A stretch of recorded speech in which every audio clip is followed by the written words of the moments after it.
Assalamualaikum warahmatullahi wabarakatuh. Yang terhormat Bapak Mufuad Ahsan MPD selaku dosen mata kuliah hadis dan teman-teman semua yang saya sayangi dan saya banggakan.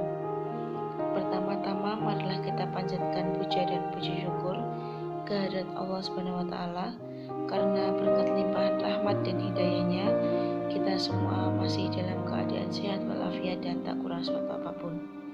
Sholawat serta salam senantiasa kita haturkan kepada junjungan Nabi Agung Muhammad SAW yang kita nantikan syafaatnya di yaumul kiamah nanti. Amin Allahumma amin.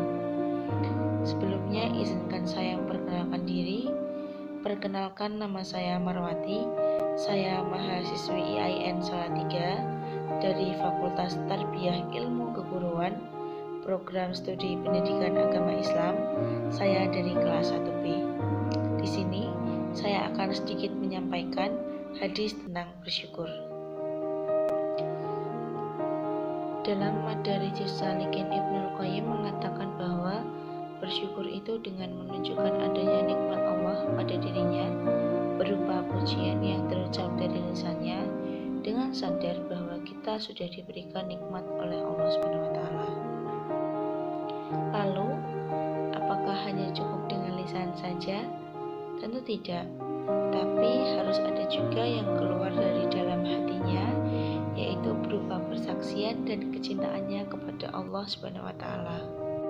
Sebagai bukti rasa syukur kita terhadap Allah Subhanahu wa taala, tidak hanya kita lantunkan melalui lisan, tidak hanya kita saksikan dalam hati, tetapi menunjukkan rasa syukur salah satunya dengan melalui anggota badan, yaitu melakukan ketaatan kepada Allah Subhanahu wa taala.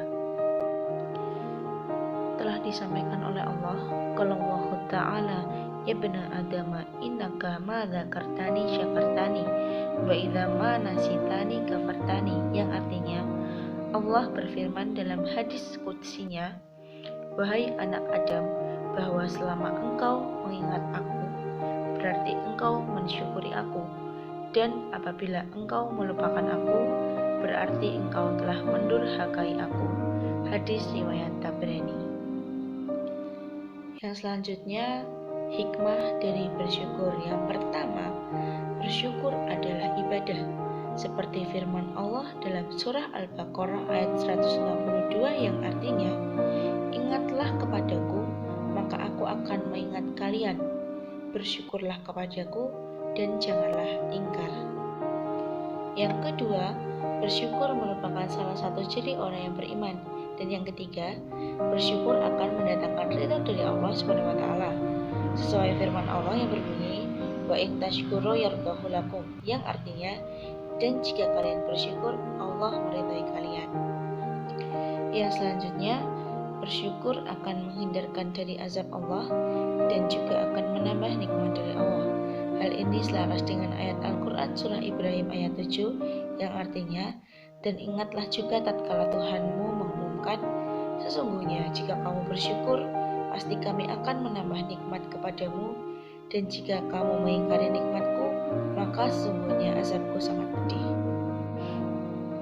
Yang utama tentu kita harus senantiasa bersyukur kepada Allah Subhanahu wa taala atas semua yang telah diberikan kepada kita semua. Namun di samping itu kita juga harus bersyukur kepada sama manusia terhadap hal apapun yang telah dilakukan kepada kita. Maka balaslah dengan yang lebih baik. Apabila tidak bisa membalasnya, maka ucapkan terima kasih dan doakan yang baik-baik pula. Dalam video ini tentu masih banyak kekurangan dan kehilafan. Itu semata-mata dari saya sendiri, dan saya mohon maaf yang sebesar-besarnya. Apabila ada kelebihan yang bisa diambil hikmahnya, maka semata-mata itu dari Allah Subhanahu wa taala.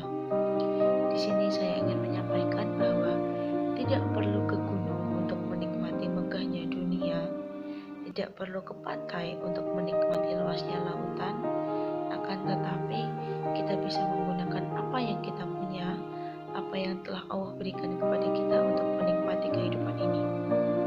Apakah kita hanya akan bersyukur ketika kita bahagia saja? Tentu tidak. dalam keadaan apapun, bagaimanapun, dan dimanapun kita berada, kita harus senantiasa bersyukur dan mengingat Allah Subhanahu wa Ta'ala.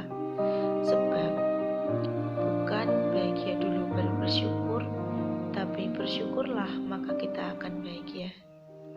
Kurang lebihnya saya mohon maaf. Billahi taufiq wal hidayah. Wassalamualaikum warahmatullahi wabarakatuh.